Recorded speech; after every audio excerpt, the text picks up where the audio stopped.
think you'll see where I'm going. So, first things first. Let me get over here real quick.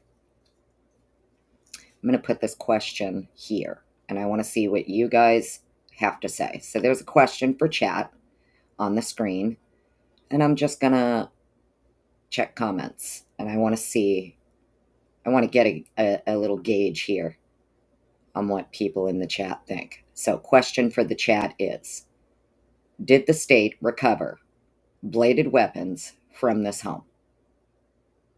Based on what we know about their social medias and their friends, do you think the state didn't recover a single bladed weapon from this home?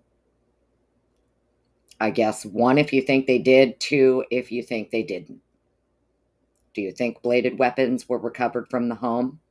1's for yes, 2's for no.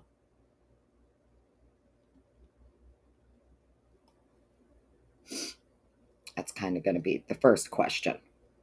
As much as I want to highlight your comments, I'm going to leave this comment on the question for chat on the screen for a little bit while I read some comments here.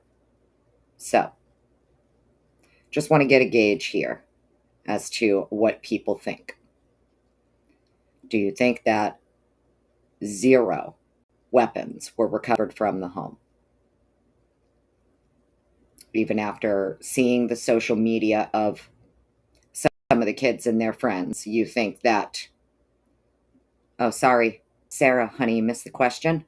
It is, the question for the chat is, do you think that the state recovered any bladed weapons from the home?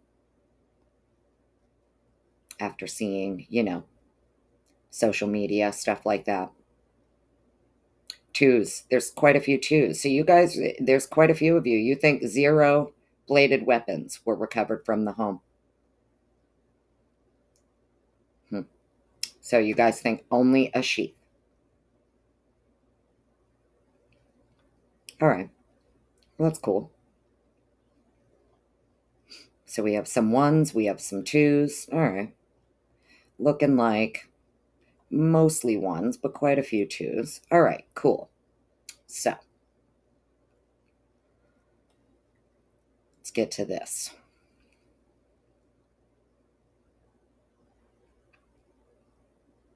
Yeah, Meg P, I remember that. Yeah, I do remember that. Well, it doesn't have to be weapons used in the crime, meaning.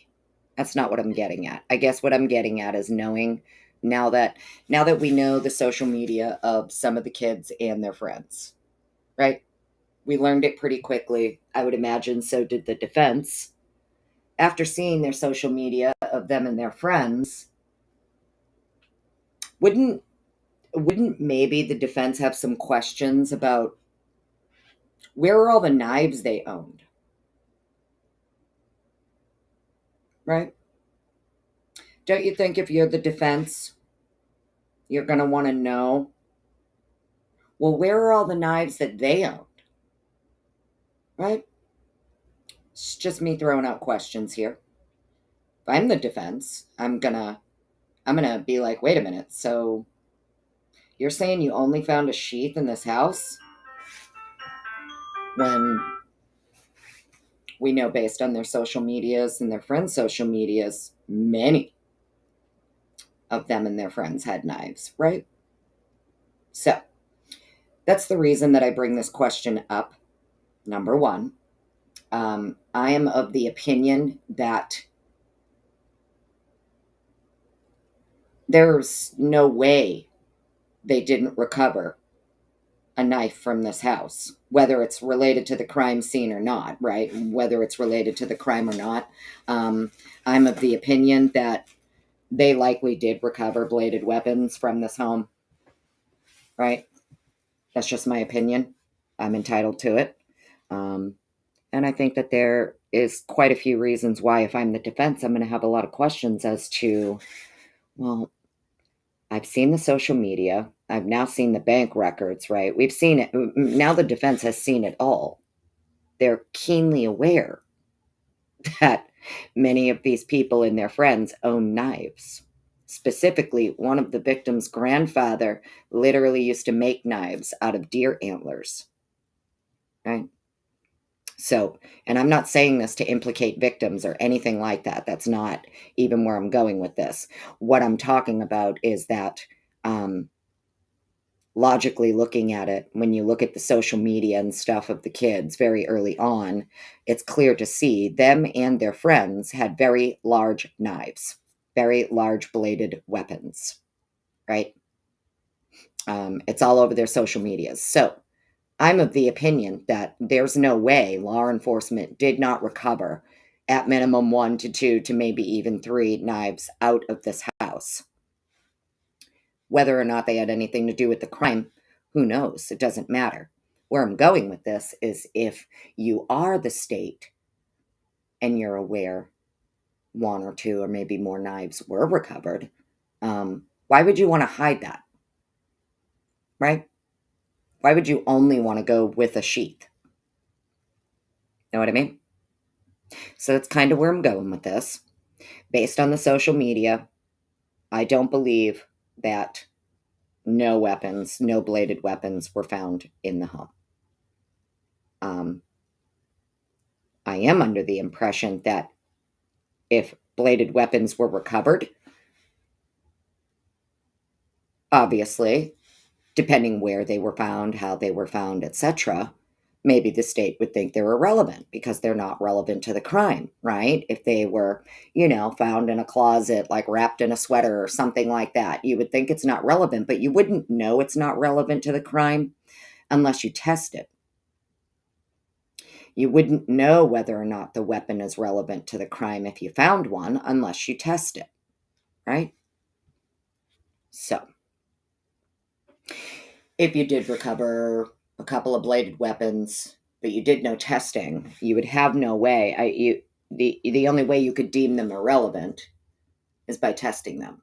And where we have an 8-hour delay between allegedly crime and 911 call, if I'm the defense, it makes sense to me that, okay, wait, so you're saying you found no bladed weapons, you only found this sheath? That's interesting.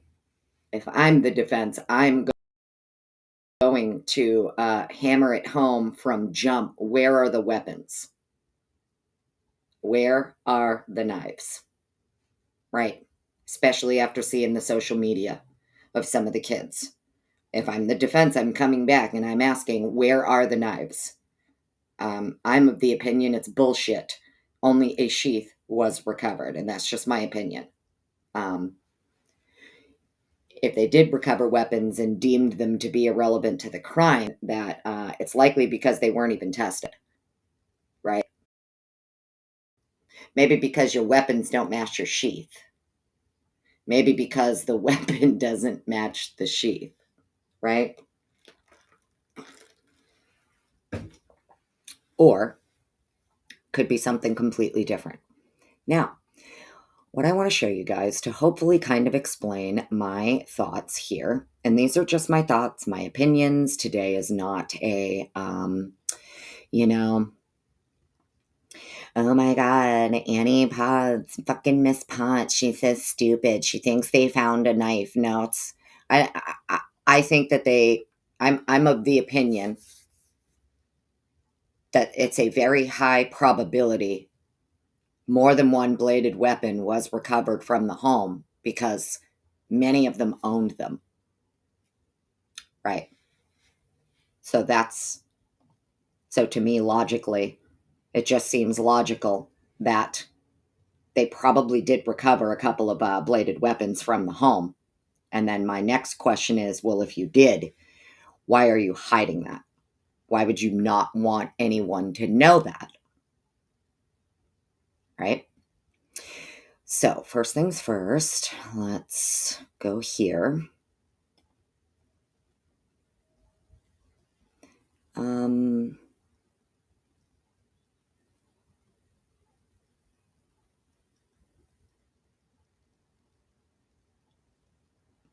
It's going to be, I think, is it this one?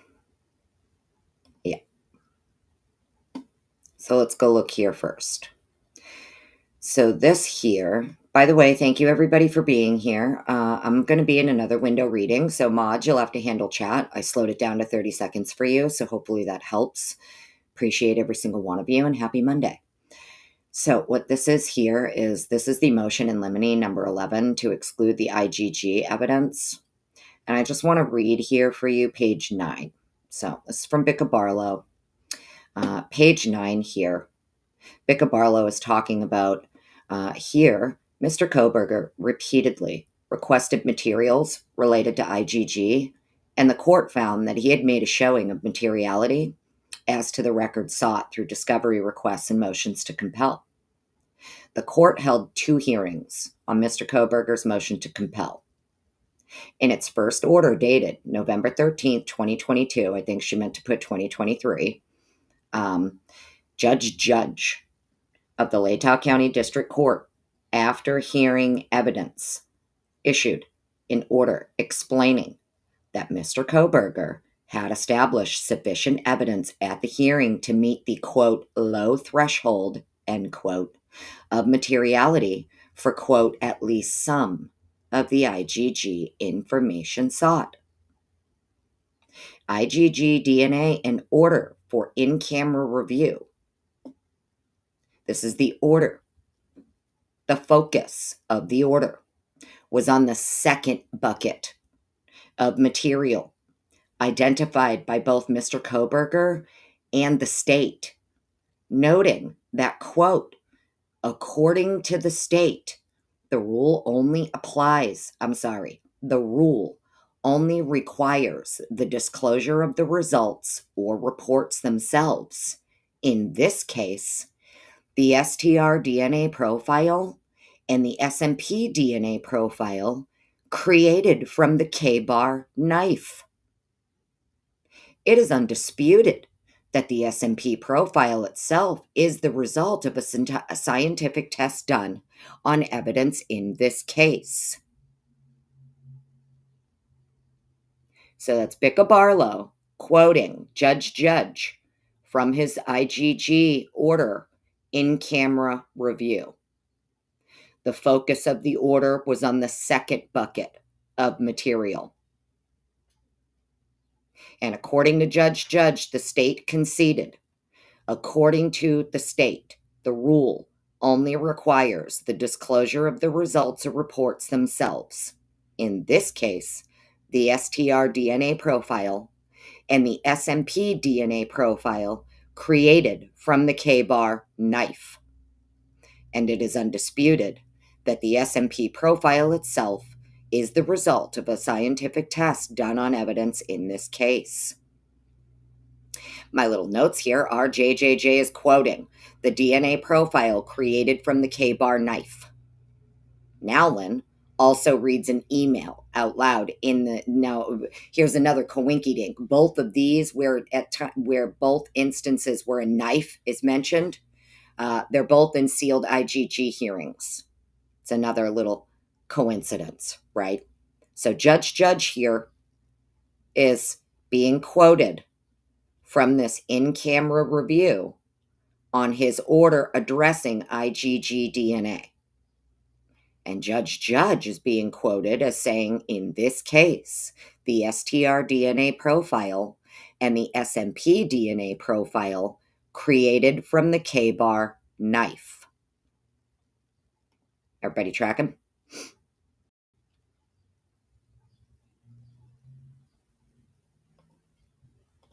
So we have Judge way back when, and now Bicca Barlow is quoting him from this in-camera review. This is an in-camera review none of us got to see. This was all sealed because it was related to the IGG. So now Bicca Barlow is quoting Judge here, referencing his order being on the second bucket of material identified per IGG. Right? I'm of the opinion first and second bucket. First bucket, sheath.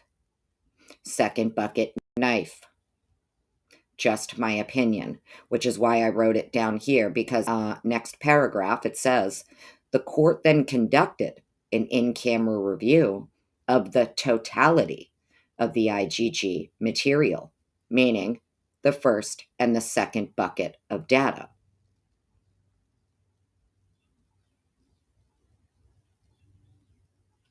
Right? Right. This is all sealed with Judge John Judge, by the way.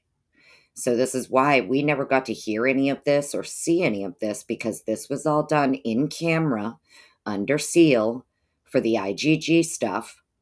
And now here we have this document from Bicca Barlow here for the motion in limine for IgG, where she's quoting Judge Judge.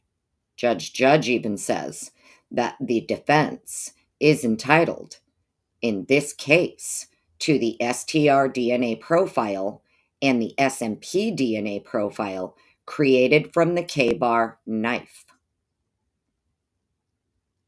That's what it says. These are not my words. That's why I said I plan to show you guys with the documents why I think there's a very high probability a knife or more than one was definitely collected from the scene.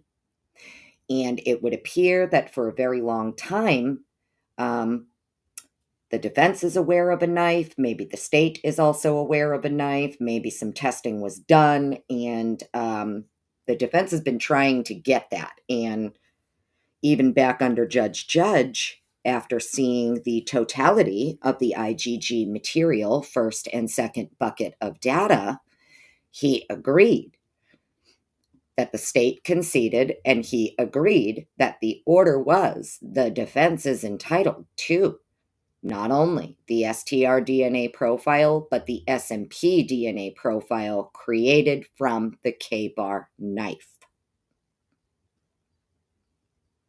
And she's quoting his order. So these are not my words.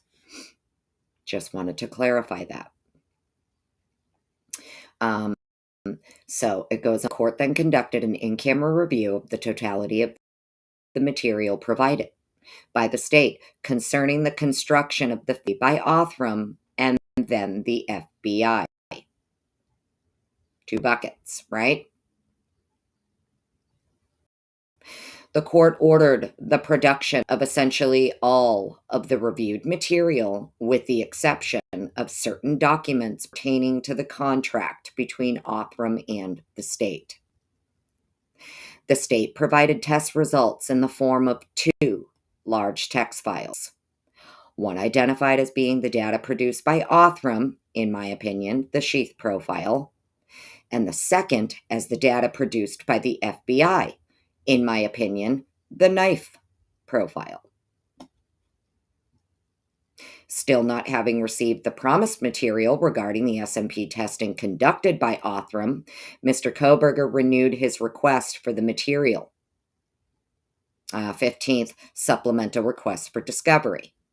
State reiterated Mr. Kohberger was entitled to the requested material, but that the requested material did not exist.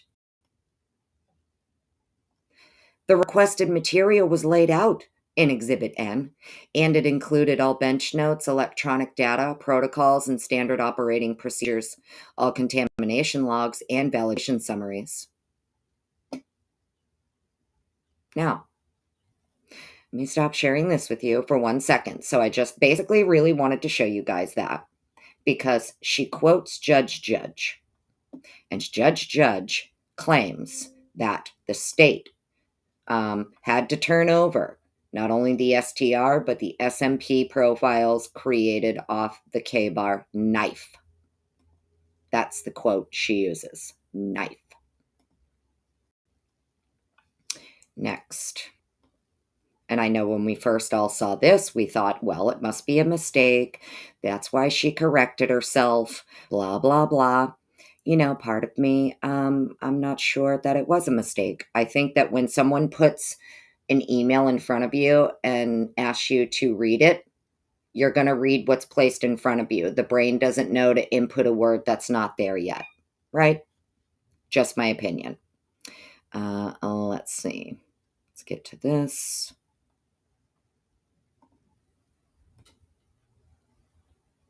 Okay. Next, this is the transcript from the sealed IGG hearing, right? On redirect of Riley Nolan. I believe this is Riley Nolan. Yes. So this is on the redirect examination of Riley Nolan. Okay. Miss Taylor says, we were talking at the end of my questions and where Mr. Nye just left off with you about where the sheath would have been swabbed. Reading the email that's been placed in front of you, does that refresh your recollection about what you believe to be the place the sheath was swabbed? Very much so, Rylene says. Anne says, where was it swabbed? Rylene says she reads it out loud. She's reading the email out loud. The knife was swabbed the entire, the court. Did you say the knife was swabbed? The witness, sorry, the knife sheath. Am I allowed to read it? Right? So she's under the impression she has to read it out loud when Anne puts it in front of her, which is why as she reads it out loud, she is reading it as it's written, which is the knife was swabbed the entire, and then she catches herself. The judge caught it too. Did you say the knife was swabbed? Now, if I'm wrong, I'm wrong. I'm fine with being wrong. I don't care about being wrong, right? It's okay to be wrong. I don't need to be perfect. But I do find it very interesting that in both instances where it appears not only the judge, but this person from ISP handling the evidence. So you have Judge calling it the K-bar knife. You have Riley Nolan here having an email placed directly in front of her that she's reading out loud, and she says the knife was swabbed. And the court has to correct her, right? So my little note here is she is reading out loud what is in front of her, and she says the knife was swabbed because that is what is in the email. In my opinion, the defense knows there was a knife recovered and it doesn't match the sheath. It's just my opinion. But we have two instances now in both of these instances where a knife is being mentioned, not a sheath, a knife is being mentioned, just happens to be sealed IGG hearings. One with Judge, and now one with Judge Hippler, right? So in two instances where a knife is being mentioned, one is with Judge and his little sealed in-camera review. And then here with Riley Nolan for this, sealed IGG, Franks, whatever it was, right? Right, Kate, yes. Agreed. Anne has said that there is no weapon. Right, agreed. Well, right, because if they won't turn over any of the weapons or any of the data referring to the weapons, or right, it makes sense. The defense is going to say there's no weapon. That's kind of the point that I'm getting at. I don't believe for a single second that there was not a knife recovered from this house. Whether it's a knife that relates to the crime or not, I have no idea, but all of these kids had knives. So did their friends. So, to me, the logical conclusion is likely a knife was recovered from this home. Whether it has to do with the crime or not, I have no idea. But my question is if there were a knife or knives recovered from the home, why would the state want to hide that? Right? Why would they ever want to hide that?